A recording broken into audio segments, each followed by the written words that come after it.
Mayam happy ningon chakoba mayam da kenom ta haisage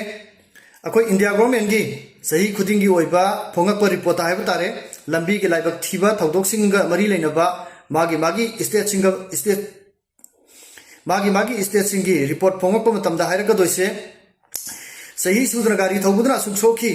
nisha sasalaga gari thobudna suk laigide aduga over speed haiba tare over speed da gari thobudna sumai tawgen haiba report sing adum phonga kaneba ko sahi loisalakda adum phong baneba aduga government laikoina matam chana lambi semhodabadagi pothole asuyam thambadagi lambi thong mathong chadabdagi praja sing thaina na bhanabada pothole do thaina na bhanabada maga thengjanabada ma laigide ma sohowi haibna singba praja asuyam na aikoina laibak thiba thodok thonge na haiba singbadi moigi di phongo oeba ko aduna ngasi gi numitse ngasai dagi hore lambi dum sille lambi asuki matik chingani lambi da gari Thoubiriba isil naw sing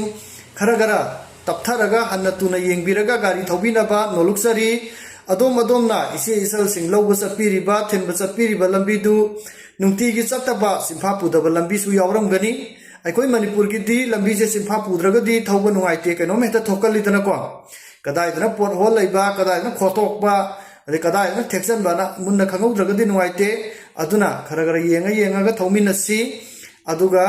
atopa amana